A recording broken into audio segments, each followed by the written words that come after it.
আসসালামু আলাইকুম বন্ধুরা। গল্পের শুরুতে আমরা একজন লোককে দেখতে পাই যে কিনা একজন ভয়ঙ্কর কন্ট্রাক্ট কিলার ছিল। সে তার টার্গেটকে মারার জন্য একটা পুরনো গোডাউনে লুকিয়ে একদম পুরো প্রস্তুতি নিয়ে চেয়ারে বসেছিল। সে সারা দিন ওই চেয়ারে বসে জানালা দিয়ে তার টার্গেটের বাড়ির দিকে নজর রাখতে থাকে। সে শুধুমাত্র সঠিক সময়ের জন্য অপেক্ষা করছিল। টানা 5 দিন ধরে অপেক্ষা করার পরেও যখন সে তার টার্গেটকে দেখতে পায় না, তখন সে কিছু একটা কেনাকাটার বাহানায় বাইরে বেরিয়ে যায়। কেনাকাটা করার পরে সে তার মালিককে ফোন করে পুরো ব্যাপারটা খুলে বলে যে সে এখনও অবধি তার টার্গেটকে দেখতেই পায়নি। এইসব শুনে মালিক তাকে বলে, আমি কিছু জানি না, কাজটা যত তাড়াতাড়ি পারো শেষ করো আর তোমার টাকা নিয়ে যাও। এটা শুনে সেও বলে, আমি চেষ্টা করছি কাজটা যত দ্রুত সম্ভব শেষ করে ফেলবো। তো এখন বাড়িতে ফিরে যাবার আগে সে টার্গেটের বাড়ির সামনে কিছুক্ষণ বসে থাকে। সে ওখানে থাকা লোকজনদের আর গার্ডদেরকে খুবই ভালোভাবে দেখতে থাকে। তাদের প্রতিদিনের রুটিনটা দেখার পরে সে আবারও ওই লুকানোর জায়গাতে ফিরে চলে যায় আর যথারীতি আবারও তার টার্গেটের বাড়ির উপরে নজরদারি করতে থাকে। সে তার বন্দুকটা সেট করে আর টার্গেট আসার অপেক্ষা করতে থাকে। তো এভাবেই সারা দিন কাটিয়ে রাতের বেলা সে দাঁত ব্রাশ করে আর তারপর ঘুমিয়ে পড়ে।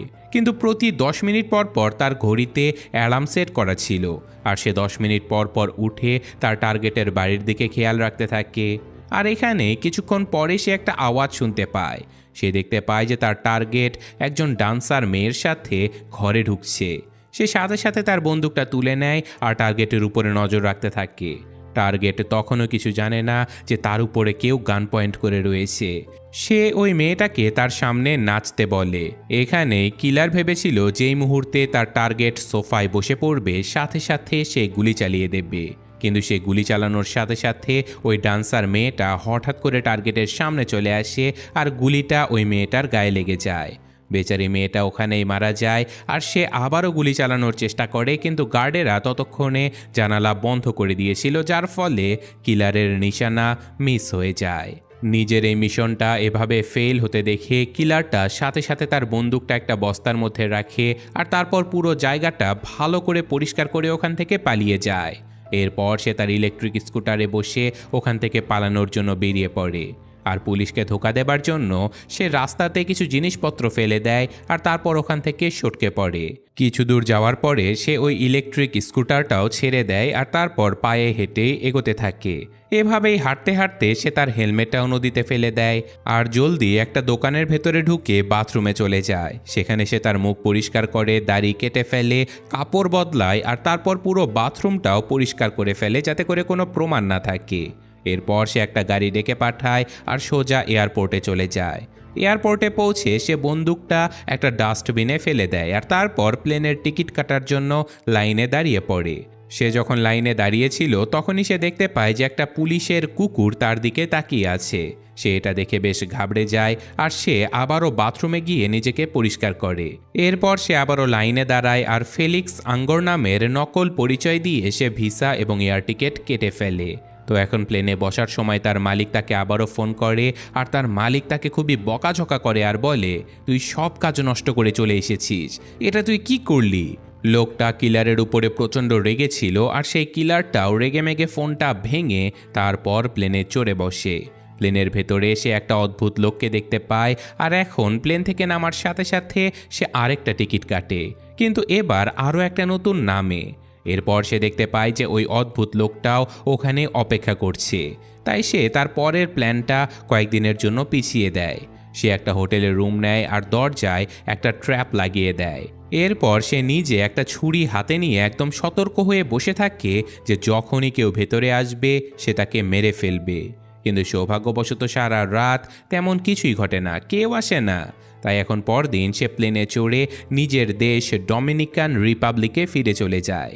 নিজের বাড়িতে পৌঁছে সে গেটের কাছে একজন লোকের জুতোর ছাপ আর একটা পোড়া সিগারেট দেখতে পায়। এইসব দেখে তার সন্দেহটা আরও গাঢ় হয়ে যায় যে এখানে নিশ্চয়ই কেউ না কেউ এসেছে বা অবশ্যই রয়েছে। তাই সে সাথে সাথে বন্দুক উঠিয়ে নেয় আর বাড়ির দিকে দৌড়ে যেতে থাকে। বাড়ির ভেতরে সে রক্তের দাগ দেখতে পায় আর বুঝতে পারে যে কেউ একজন বাড়ির ভেতরে ঢুকেছিল।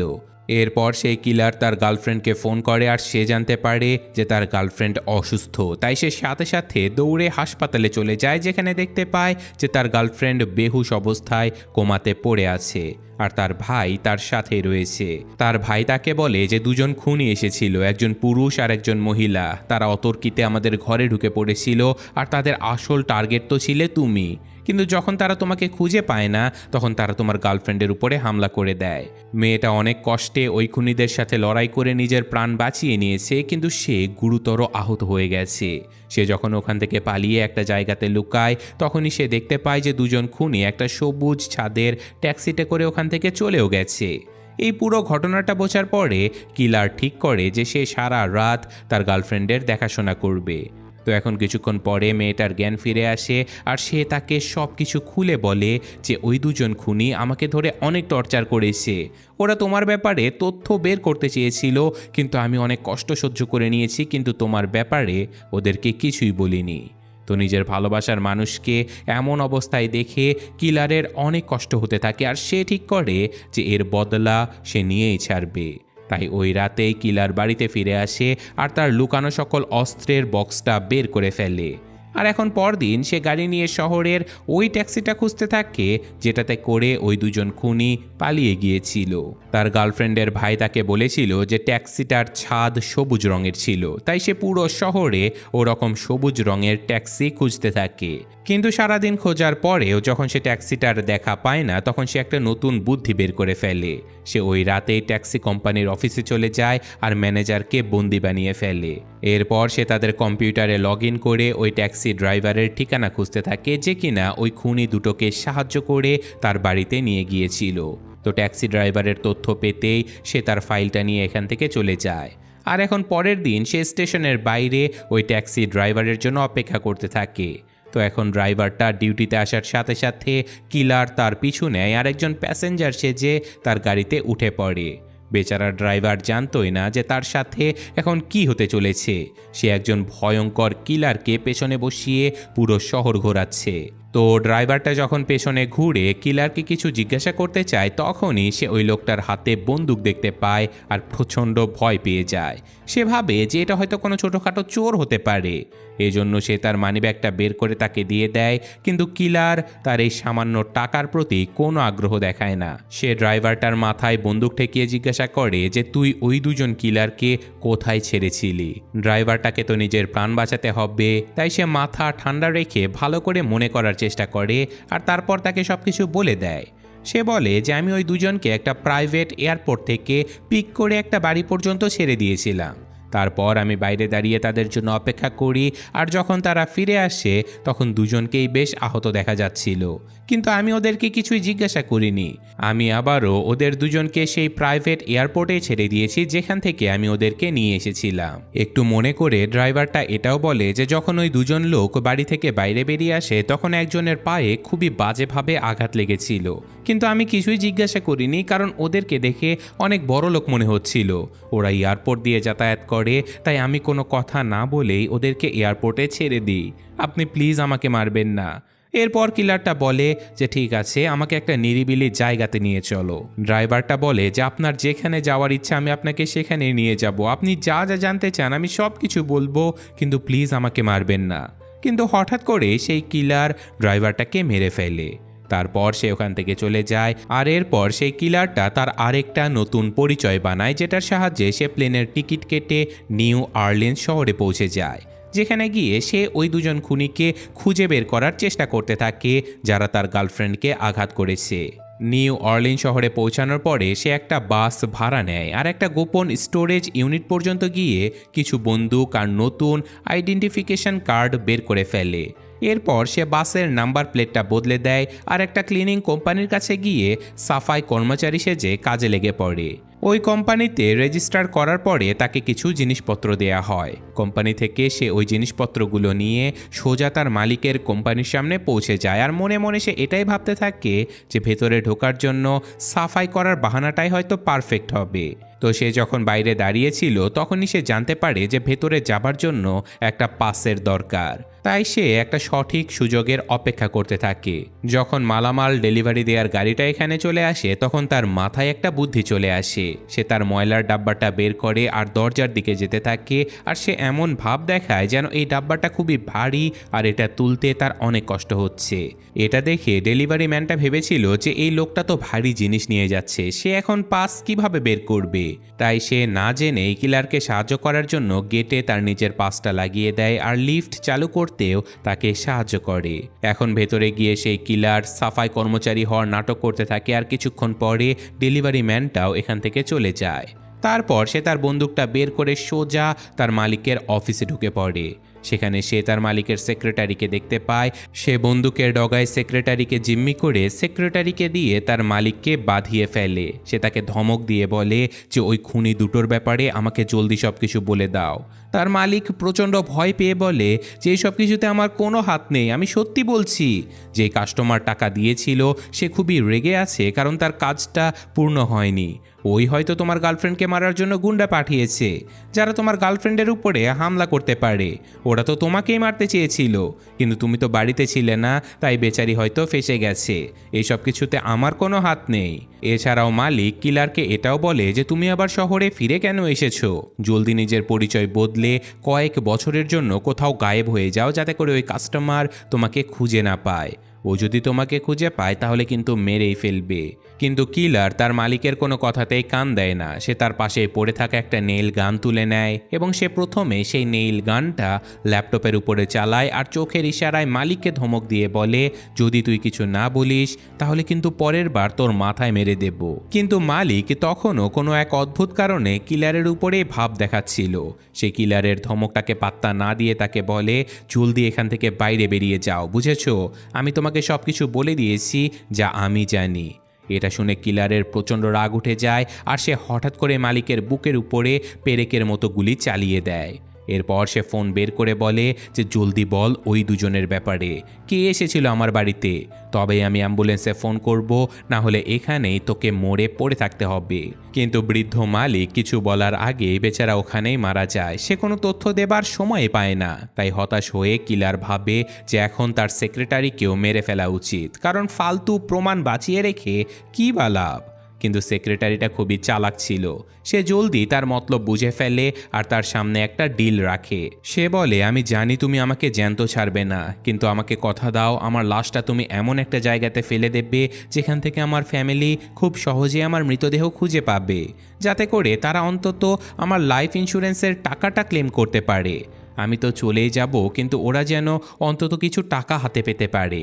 আর এই কাজটা করার জন্য সেই সেক্রেটারি ওই কিলারকে দুটো পরিচয় বলে দেবে। তার শুধু একটাই শর্ত, যেন ইন্স্যুরেন্সের টাকাটা তার বাচ্চারা হাতে পায়। সে যদি তাকে মেরে পুরো ঘটনাটাকে একটা দুর্ঘটনা সাজিয়ে দেয় তাহলে টাকাটা পেতে অনেক সুবিধা হবে। তো কিলার সেক্রেটারির এই ডিলে রাজি হয়ে যায়। সে মেয়েটার দড়ি খুলে দেয় আর আপাতত তাকে ছেড়ে দেয়। এরপর সে তার মালিকের লাশটা ভালো করে পেঁচিয়ে ওই ময়লার ডাব্বার মধ্যে ভরে ফেলে। অফিসটা পরিষ্কার করার পরে সে ওই সেক্রেটারির পেছনে পেছনে হাঁটতে থাকে। কিন্তু যখন তারা দুজন বাড়ির দিকে যেতে থাকে তখন সেই সেক্রেটারিটা নিজের প্রাণ ভিক্ষা চাইতে শুরু করে। সে বলে তুমি যা বলবে আমি তাই করব, প্লিজ আমার প্রাণটা ভিক্ষে দাও। কিন্তু খুনিটা তার কোনো কথাতেই কান দেয় না। সে যখন গ্যারেজ খুলতে চলে যায় তখন সেক্রেটারিটা চিৎকার করে পালানোর চেষ্টা করে, যাতে করে কেউ তার আওয়াজ শুনে তাকে বাঁচাতে আসতে পারে, কিন্তু কেউ তার আওয়াজ শুনতে পায় না। আর এখন কিলার খুব সহজেই তার গ্যারেজটা খুলে গাড়িটা ভেতরে ঢুকিয়ে দেয়। আর ভেতরে যাবার পরে সেক্রেটারিটা তাকে ওই খুনি দুজনের ব্যাপারে বলে দেয় আর একটা পোস্ট কার্ডও দেখায়, যাতে লেখা ছিল যে কে তার মৃত্যুর অর্ডার দিয়েছে।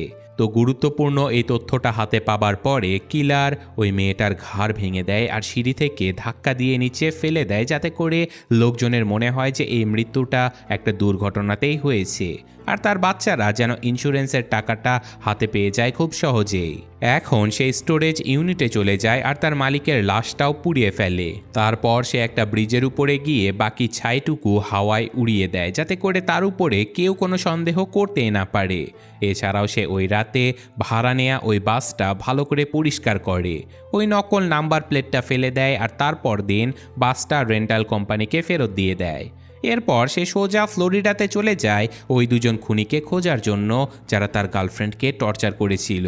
সেখানে গিয়ে সে প্ল্যান বানায় যে সবার আগে সে পুরুষ খুনিটাকে বের করবে, তারপর মহিলাটার পালা। সে ভালো করে ওই পুরুষ খুনিটার বাড়িটা দেখতে থাকে, যেখানে কিছু লোক একটা কুকুরের সাথে খেলা করছিল। তাদের মধ্যে একজনকে সে চিনে ফেলে, কারণ লোকটা একটু খুঁড়িয়ে খুঁড়িয়ে হাঁটছিল। সে সারা দিন বাড়ির বাইরে সঠিক সময়ের জন্য অপেক্ষা করতে থাকে। আর সন্ধেবেলায় সে দেখতে পায় যে লোকগুলো ক্যাসিনোতে যাচ্ছে, তাই সেও ওদের পিছু নেয় আর ওদের উপরে নজরদারি করতে থাকে। এরপর সে আবারও রাতের বেলা ওই খুনির বাড়িতে ফিরে আসে, আর প্রায় রাত 12টার দিকে যখন খুনিটা একাই বাড়িতে ফিরেছিল, তখনই ঘরের ভেতরে ঢোকার সাথে সাথে বদলা নেওয়ার প্ল্যান শুরু হয়ে যায়। কিন্তু কুকুরটা হঠাৎ করে সেই কিলারকে দেখে ঘেউ ঘেউ করতে থাকে। সে কুকুরটাকে কিছু একটা খেতে দিয়ে দেয়, যেটার ভেতরে ঘুমের ঔষধ মেশানো ছিল, যাতে করে কুকুরটা খুব সহজেই ঘুমিয়ে পড়ে। তো এখন কুকুরটা ঘুমিয়ে পড়ার পরে সে বাড়ির ভেতরে ঢুকে পড়ে, আর হঠাৎ করে ওই খুনিটা তার উপরে হামলা করে দেয়।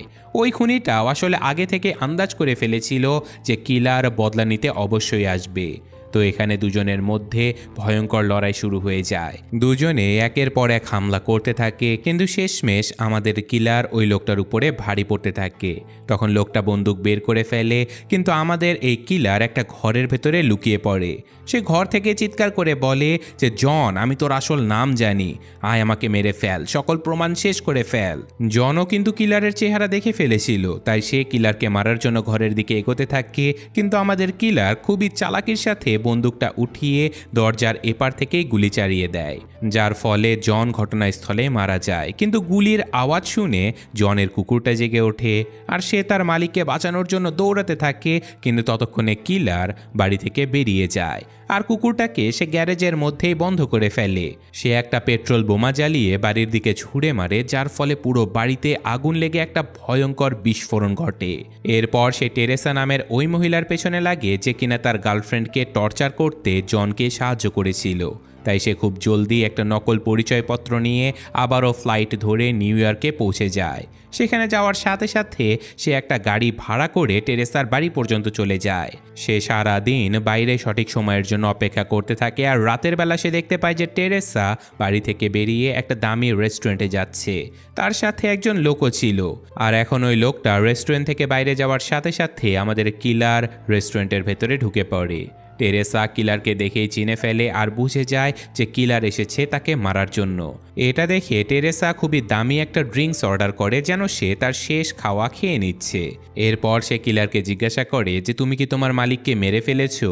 আমাদের কিলার শুধু হ্যাঁ সূচক মাথা নেড়ে দেয়। এরপর ওই মহিলাটা ড্রিঙ্কস হাতে নেয় আর বলতে থাকে যে, আমি সব কিছু আমার ক্লায়েন্টের কথা মতো করেছি, ওরা তো বাস আমাকে টাকা দিয়ে কাজটা করতে বলেছিল, আমার তোমার গার্লফ্রেন্ডের সাথে কোনো পার্সোনাল শত্রুতা নেই। সে আরও বলে যে, আমি তো টর্চার করতেও চাইনি, আমার প্ল্যান একদম সোজা ছিল, আমি শুধু তোমাকে মারতে এসেছিলাম।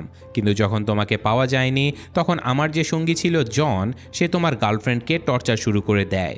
আমি ওকে থামানোর অনেক চেষ্টা করেছি, কিন্তু তবুও ও কিন্তু থামেনি। এই সব কিছু শোনার পরেও কিলার বলে যে, যত যাই বলো না কেন, আমি কিন্তু তোমাকে ছাড়বো না। এরপর টেরেসা কিলারের সাথে একটা নিরিবিলি পার্কের দিকে যেতে থাকে, যাতে করে এটা ঠিক করা যায় যে তাদের মধ্যে কে বেঁচে থাকবে। তো এখানেই সিঁড়ি দিয়ে নামার সময় টেরেসা পড়ে যায়, আর সে সাহায্যের জন্য কিলারের দিকে হাত বাড়ায়। কিন্তু আমাদের কিলার তার হাত তো ধরেই না, উল্টে তার উপরে গুলি চালিয়ে দেয়, যার ফলে টেরেসার মৃতদেহ সিঁড়ি বেয়ে নিচে গড়িয়ে পড়ে। আসলে টেরেসা যে কোনো সময় তার উপরে হামলা করতে পারত, সে তার হাতের ভেতরে একটা ছুরি লুকিয়ে রেখেছিল।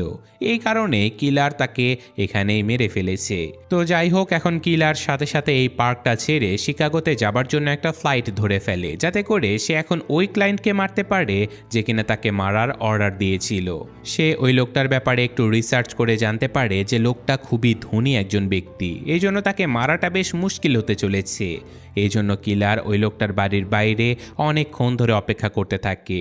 সে ওই লোকটার কাজকর্মের উপরে নজর রাখতে থাকে। যখন লোকটা গ্যারেজ থেকে গাড়ি নিয়ে বেরিয়ে যায়, তখন কিলার এমন ভাব দেখায় যেন সে রাস্তার উপর দিয়ে এমনি এমনি হাঁটছে। আর সে সুযোগ বুঝে সেই গ্যারেজের ভেতরে ঢুকেও পড়ে। কিন্তু তখনই সে দেখতে পারে যে বাড়ির ভেতরে ঢোকার দরজাটা বন্ধ। তাই সে দরজায় লাগানো সেই তালার একটা ছবি তুলে নেয় আর সাথে সাথে এটাও রিসার্চ করতে থাকে যে এই তালাটা কিভাবে খোলা যায়। সে তালাটা খোলার জন্য একটা বিশেষ ক্লোনিং ডিভাইস অর্ডার করে। এরপর সে ব্যাংকে চলে যায় আর তার সকল টাকা অন্য একটা দেশের অ্যাকাউন্টে জেফারসন নামের একজন লোকের কাছে ট্রান্সফার করে দেয়। এইসব কিছু করে সে একজন লোকাল ডিলারের কাছ থেকে বন্দুক কিনতে চলে যায়। আর যখন তার ক্লোনিং ডিভাইসটা চলে আসে তখন সে ওই ফ্লোরে একটা জিম সেশন বুক করে ফেলে, যেখানে তার ওই ক্লায়েন্ট বসবাস করত। একজন সাফাই কর্মীর কাছ থেকে সে ওয়ার্কার পাস চুরি করে সেটার একটা কপিও বানিয়ে ফেলে। আর ওই দিনই সে তার নকল তৈরি করা সেই কার্ডের সাহায্যে বিল্ডিংয়ের ভেতরে ঢুকে পড়ে আর জলদি সে ক্লায়েন্টের রুম পর্যন্ত পৌঁছেও যায়। কিন্তু এখানে ক্লায়েন্ট তাকে চিনতেও পারে না। সে বলতে থাকে যে তুমি কে, তুমি আমার ঘরে ঢুকলে কিভাবে। এখানে কিলারের মনে হয় যে এই লোকটা হয়তো তাকে না চেনার ভান করছে। তাই সেই কিলার ওই সেক্রেটারির দেয়া সেই পোস্ট কার্ডটা দেখিয়ে দেয়, যেটার উপরে অর্ডার দেয়া ওই লোকটার নাম লেখা ছিল। তো ওই পোস্ট কার্ডটা দেখে ক্লায়েন্টের মনে পড়ে যায় যে আরে এ তো ওই লোক যে কিনা তার প্রথম টার্গেটকে মারতে পারেনি।